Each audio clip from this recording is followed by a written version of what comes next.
I think that Western parents do worry so much more about their children's psyche and their self-esteem, whereas Chinese parents, but again, I think it's more of a sort of immigrant thing.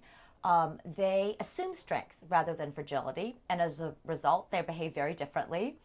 Um, I think What, with they're higher expectations? Yes, and so example, when you come home with a bad, here's one example. My daughter Lulu came back with a bad math test when she was about 10, and she said, "I'm terrible at math. I hate math." And I think a lot of Western parents might say, "That's okay, honey. You don't have to be good at math. A lot of people aren't good. We'll find something else for you." But I went the Chinese way. I said, "No way." And I made all these practice tests. I hand wrote them. We drilled them for a week, and it only took a week. The next test she did very well on. After that, her friends started calling her a math whiz, and now it's one of her favorite subjects. So I do think sometimes, it's not so good necessarily to assume that your children are so fragile that if you just that they can't take anything. I mean, what kind of signal is that? That even their own mom thinks that they're going to break. But I also think you need to balance it. You have to listen to your kid. Love comes first. You didn't listen in the sense that they were saying, we don't want to do this, weren't they? Lulu was saying, I don't want to do this for a long time, and you weren't listening. Right. When they were very little, I think I gave my kids far fewer choices than Westerners. And I think in our own family's case, I think that was the right decision. I don't think it's for everybody, but I do think that if you give a 5-year-old or an 8-year-old your choice, pursue your passion today. It'll be playing in front of a computer game or eating candy all day. I encountered a crisis when my daughter Lulu, my second daughter, turned 13. And when I stopped listening, or I wasn't listening, things got very serious. It wasn't just I don't want to practice. It just became, it became clear to me that I might lose her, that she was miserable and cold and angry. And when that happened, I pulled back because nothing is more important than my relationship with my daughter. Do you think, why do you think nobody will admit to us that they're a tiger mum? Apart from you. I think I've talked to some friends and they said, "Oh, you just people won't understand. You're going to get in so much trouble," and they were right. Yeah. They were right. But I have nothing to be ashamed of. That was my response. I said, people may judge me harshly, but all that really matters to me is what my daughters think of me, and they know that they grew up in an incredibly loving family. We're very close. I mean, I feel like I'm good friends with them. They confide in me. I'm proud of them, not just, I don't even care about the good student part so much. But they are strong, confident, happy girls with lots of friends. And it's not just me who raises my kids this way. There are lots of people who do. But they're not admitting to it, maybe. And lots of their kids are fantastic. I do want to say, though, that sometimes it doesn't work. I think there are unhappy Western kids. There are unhappy Asian kids. There are parents who are strict that produce bad results. Parents who are very permissive who produce bad results. It's just no one formula. Do you think part of the reason why the book's been so controversial is because it taps into a fear of China emerging as the superpower? I realized this later. I mean, the timing I hadn't planned. Right when my book came out, suddenly there were all these newspaper articles about the kids in Shanghai outperforming, the kids in the West by so far. And there was this kind of fear of global competitiveness and the rising tiger. I didn't write the book. Thinking about that, I actually wrote the book in a moment of crisis when I felt that I was losing my daughter, and I actually questioned everything I had done. And I actually went more Western. I let my daughter drop the violin in the end. I gave her many more choices when I realized that she was really unhappy, something wasn't working. She just celebrated her 15th birthday. Sleepover for 7 kids. Which was very unusual because they weren't allowed sleepovers or play dates. For most of, between the ages of 9 and 13, I gave them very few. I do think that sometimes people over-romanticize these sleepovers and play dates. It's supposed to be kids exploring and self-actualizing, and sometimes I think it's just internet surfing for 5 hours, not even talking to each other. Or, there is bullying and mean girl stuff, and some things that happens at especially teenage sleepovers, I'm actually perfectly happy that my kids skipped out on. Fair enough.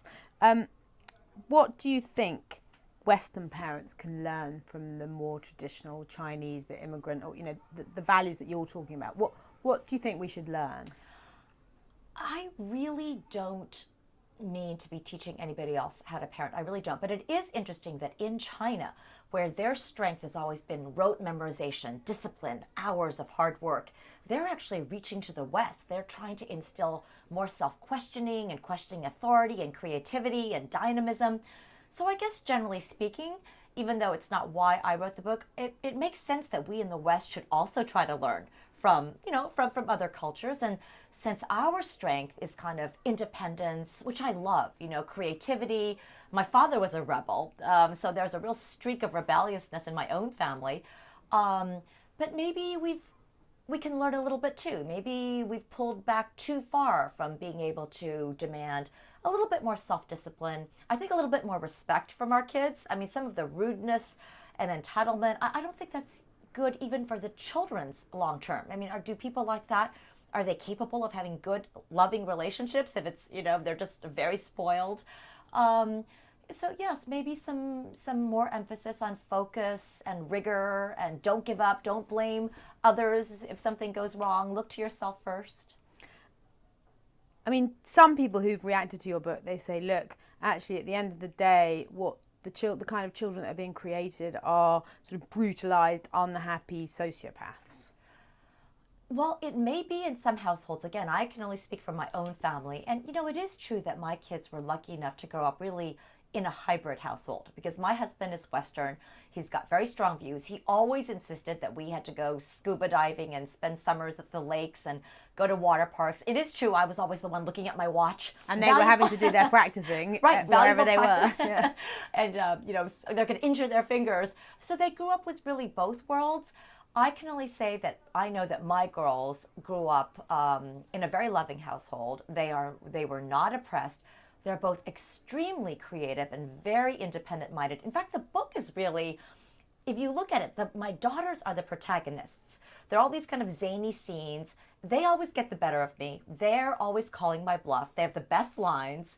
So I hope it comes through that, I don't think it's necessarily the case that if you have high expectations for your children, as long as you couple it with love and listening, that your children will, necessarily, not be able to think for themselves or not be happy.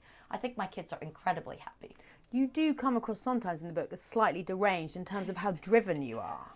The book is supposed to be funny, and I hope people see this. It's a little bit of a self-parody, and some people definitely see it. When I'm thinking about what career should my dogs have, or when I say to my daughters, they're asking for a pet early on before I would give them one, and I say, you have a pet, your violin is a pet. But some of the scenes are supposed to be comic. They're rooted in truth. I think I was a kind of, I did really hold my kids to high standards. And again, I did feel that I came to a brink and I did pull back. Fortunately for my family, I think I pulled back at the right time. Do you have regrets about how you started off parenting? I have many regrets. What parent doesn't? I mean, I wish I hadn't lost my temper so much. I wish I'd paid more attention to the individual personalities of my children. That's a Western thing, the more individualism. I mean, my daughters were themselves from the moment they were born. But if I had to do it all over again, I'm not saying it's better for other people. It's not the right way necessarily, but I would basically do the same thing with small adjustments. I'm very proud of the two daughters I've raised. They're happy, confident girls with independent minds. And also, we're very close. I mean, maybe that's the most important thing. I think I have a really good relationship with them. Why is the music, the piano and the violin, so important in the culture that you're coming from? I think about that. I think initially I chose those instruments in a slightly unreflective way. The book is a journey. It's myself looking back 18 years ago. So the voice at the beginning is very cocky. It's like, it's got to be these instruments. Today I'm thinking, why? Why not the flute? Why not the cello? And I would be very different today. If my daughter said, I want to be an actress, I would surely say, you'd be horrified. Well, actually, it's not the case. I wouldn't say, sure, because I do think kids can be very frivolous.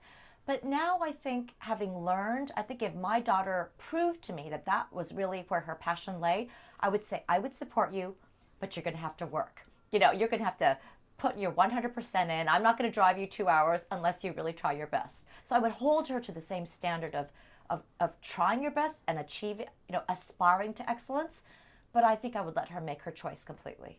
Would you have any idea? I know you're American, but would you have any idea, any reason why in Britain Chinese children do so well in school, irrelevant of their background?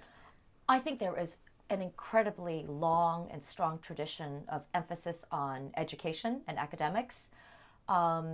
Other things I really love about the Chinese culture, this kind of belief in hard work and self discipline.